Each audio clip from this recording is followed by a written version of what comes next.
I'd like to say it was a joke, that it came from a place of friendship or playful challenge. But the truth is, even then, standing under the hum of that flickering ceiling light, something in her tone made the air feel heavier. Like the room itself had started listening. I work at a small gallery/repair shop on the edge of town, the kind of place that smells like varnish and dust and rain-soaked cardboard. We fix frames, polish old wood, sometimes hang paintings for people who don't remember where they got them. Mira was one of those people, at least at first. She came in carrying a broken frame, her fingers wrapped in a scarf instead of gloves. "It's not worth much," she said, placing it on the counter. "But I don't like throwing things away." Her voice had that even, practiced calm of someone used to hiding what they mean. I remember the way she looked at everything but me, the walls, the shelves, the faint water stains near the ceiling. And then, when she finally did look, it wasn't in the way people usually do. It was quieter. Searching.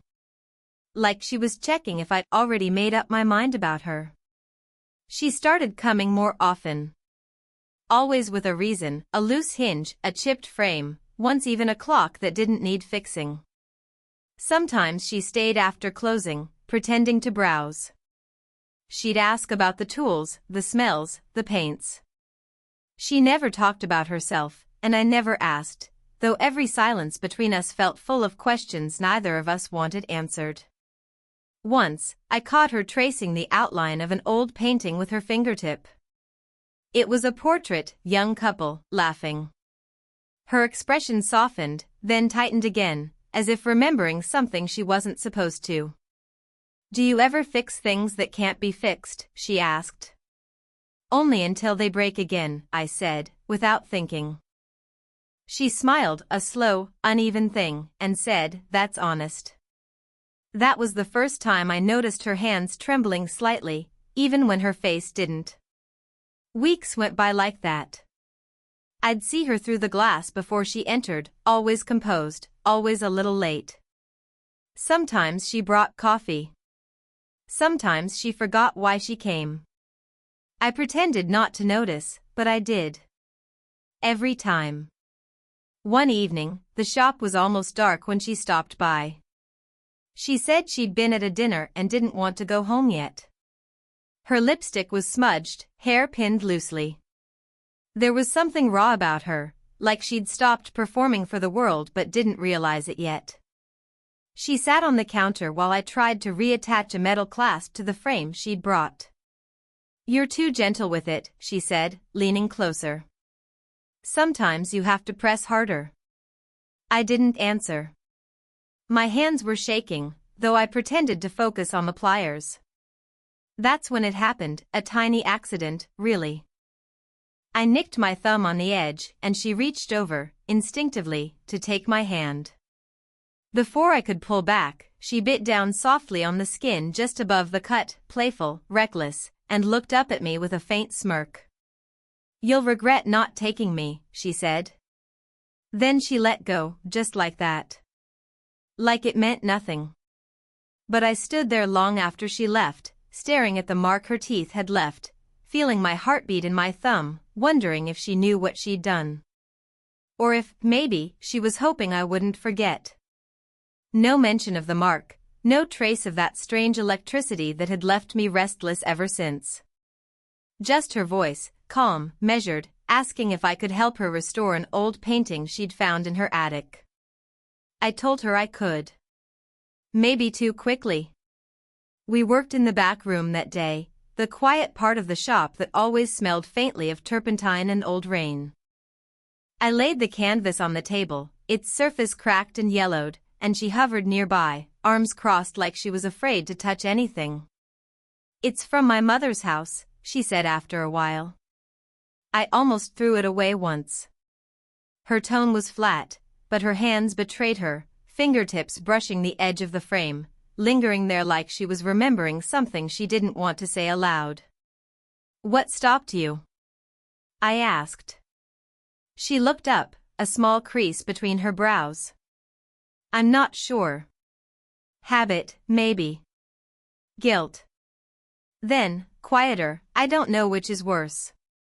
There was nothing for me to say to that, so I just nodded and went back to cleaning the surface. Still, I could feel her watching. Every movement, every small sound. The air felt thick, not uncomfortable, just heavy with something unspoken. Sometimes I caught her reflection in the window, hair loosely tied, a few gray strands glinting under the light.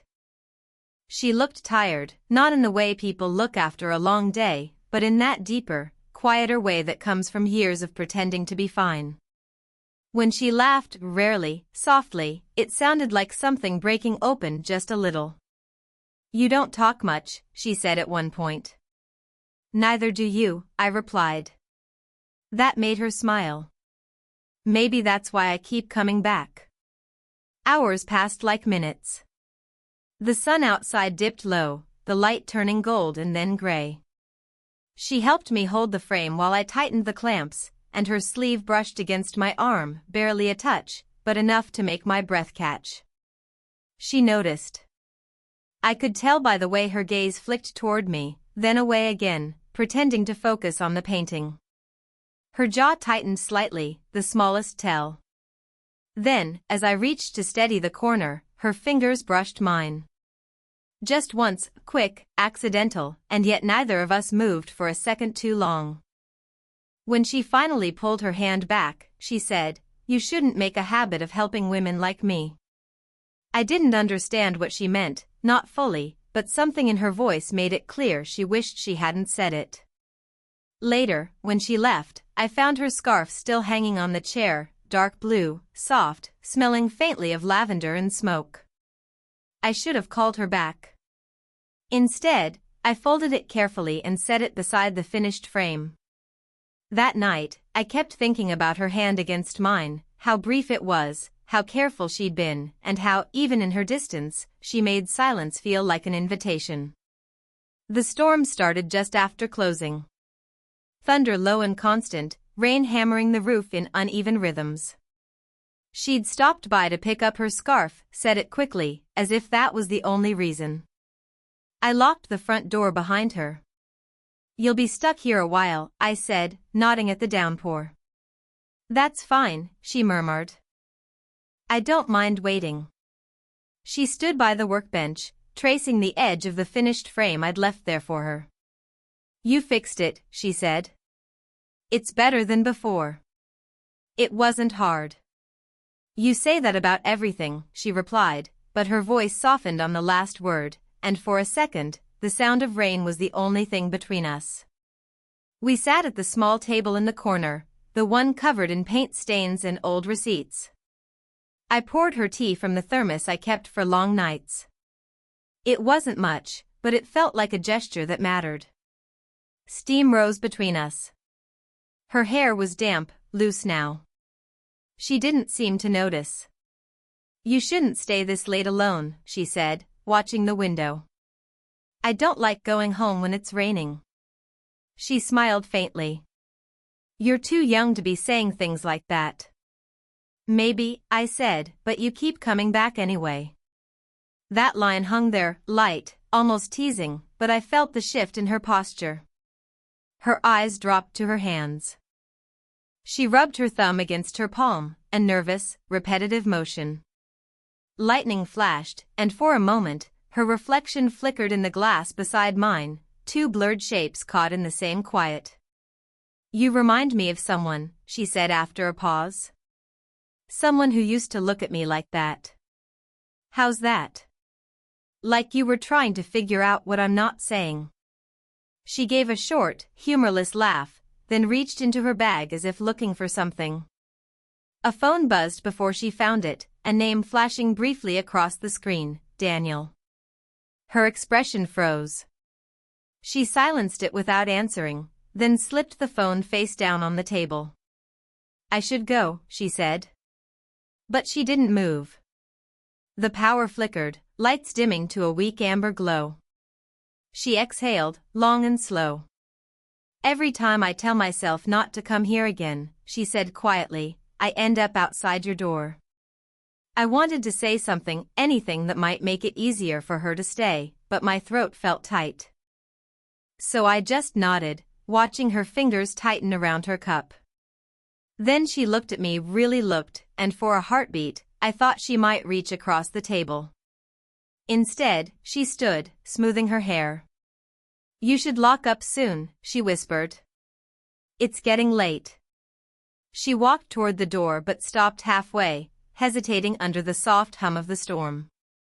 Her voice came out almost too low to hear. "Don't wait up next time."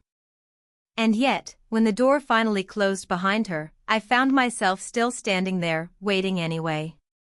No messages. No footsteps outside the shop. Just the hollow sound of rain gutters and the echo of that night. I told myself she'd moved on, that it was for the best, but every time the doorbell chimed, I still looked up too quickly. Then, one evening, she came in again.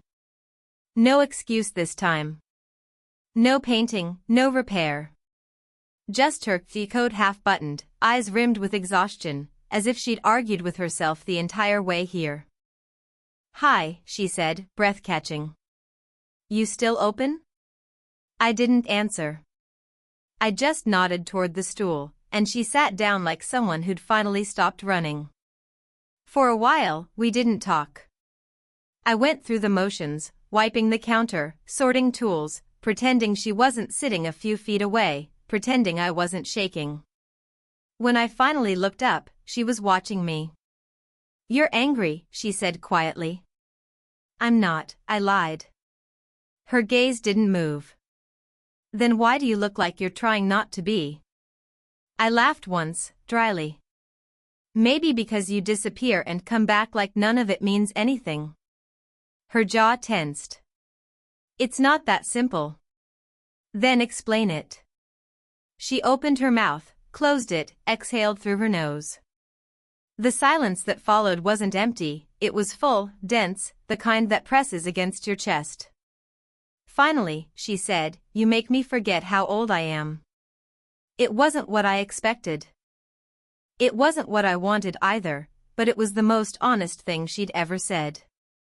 I leaned against the workbench, unsure whether to move closer or stay exactly where I was. "Is that a bad thing?" She looked down at her hands, twisting the strap of her bag. "It's dangerous," she whispered. "You don't understand what it's like to want something that makes you feel alive and ashamed at the same time." Her voice cracked on the word ashamed. The sound of it made my stomach twist. I wanted to tell her she didn't need to feel that way, that I didn't see her the way she saw herself, but she lifted her head before I could speak. "You shouldn't look at me the way you do," she said. "I can't handle being seen like that anymore." Her eyes glistened, and she looked away quickly, as if embarrassed by her own honesty. I stepped forward, not enough to touch her, just enough to share her breath. "Mira," I said softly, "what are we doing?" She smiled then, but it was the saddest smile I'd ever seen. "Exactly what we shouldn't." We stood there, no distance, no space to hide, until she finally whispered, almost to herself, "I used to think silence meant safety. But around you, it feels like confession." And in that moment, I realized neither of us could pretend anymore, not even to ourselves. The next morning, she left a voicemail. I didn't listen to it right away, just stared at the missed call, the unknown number she always used, the timestamp, 2:13 a.m. When I finally played it, her voice was quiet, almost unrecognizable. "I found something," she said. "It reminded me of you. Or maybe it's the other way around. I don't know. I shouldn't have called. Forget it." That was it. 30 seconds. But something about the way she said reminded me of you made it impossible to forget. She came by later that week with a small envelope. Her hands were trembling, even though her voice tried not to. "It's nothing important," she said, setting it on the counter. "You can throw it away if you want." Inside was an old photograph, a man, maybe in his 30s, standing beside her in front of the same gallery we were in now. The resemblance hit me instantly. Same dark hair. Same uneven smile. Same posture, almost mirrored. I used to work here, she said. Years ago. He ran the place before I did. I turned the photo over. On the back, a date, 15 years ago, and her handwriting, for Daniel, in case we ever forget why we started. I looked up. He's the one who called that night. She hesitated, then nodded. My ex-husband. We were younger, braver, stupider. The gallery was ours. Until it wasn't. Her laugh was thin, brittle. He left, and I told myself I didn't care. But I kept everything, the photo, the frames, even this place. I just stopped letting anyone else touch it. She glanced around the room, her expression distant. You reminded me of him at first. The way you move. The way you listen. But then it wasn't him anymore. It was you. The words hung there, fragile and terrifying. I didn't know what to do with them, or with the weight of what they meant. Mira, I began, but she shook her head. Don't say anything.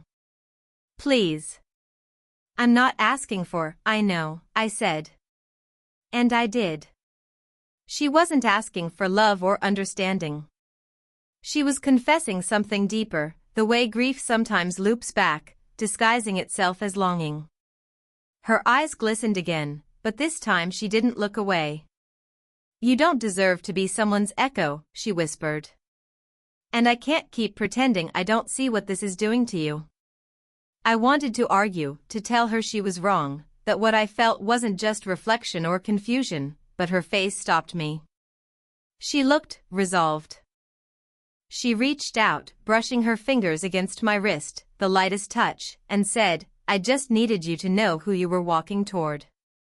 That night, I placed the photo on my desk, beside the tools and scraps of wood. The man in the picture looked nothing like me, not really, but the way she'd looked at him was the same way she sometimes looked at me. And for the first time, that realization didn't feel like hope. It felt like loss.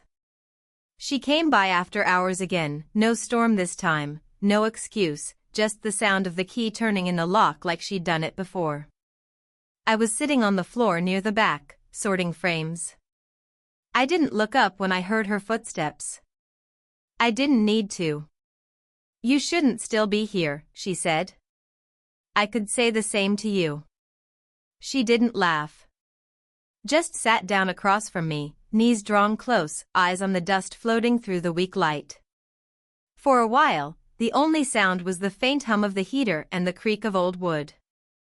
I listened to your voicemail, I said finally. You sounded lost. She gave a small, tired smile.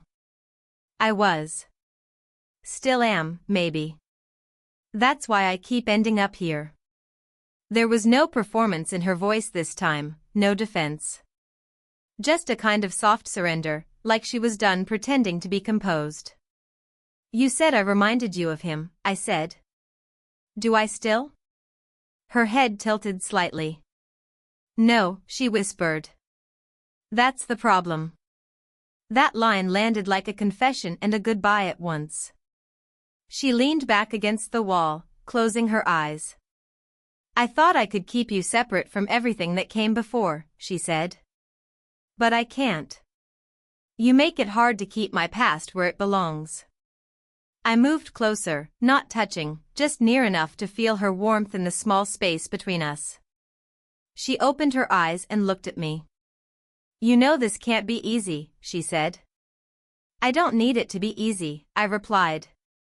I just don't want it to be false. Her lips parted, a quiet breath slipping out. You really believe this is real? I nodded once. It's the only thing that has been. We stayed like that, no words, just the pulse of something fragile but alive, until she reached for the photo I'd left on the table beside us. She turned it over, stared at the writing on the back, then slid it face down again. I don't love him anymore, she said. But he's still in the room with me, every time I try to start over. I didn't know what to say. So I didn't. I just reached forward, slow, hesitant, and let my fingers rest over hers. She didn't pull away. Her hand was warm, unsteady. I felt her pulse against my thumb, steady, then faltering, then steady again. When she finally spoke, her voice was barely a whisper. Maybe this isn't about fixing what's broken. Maybe it's about holding what's left. And then she leaned her forehead against mine, not a kiss, not even close, just stillness. Breathing the same air. Letting the noise outside fade into nothing. We didn't promise anything. We didn't need to. In that quiet, we finally stopped running from the truth that what had begun as a mistake had become the only thing that felt right. And somehow, that was enough. It's been 2 years since that night in the gallery. I still work there, though the walls are brighter now, the dust mostly gone. Her touch is everywhere, even though she hasn't been for months.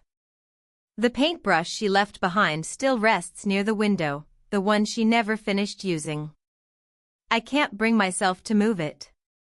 People always ask if we ended up together, like that's the point.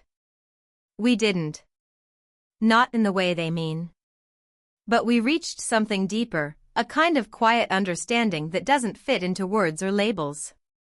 She taught me that love isn't always about arrival.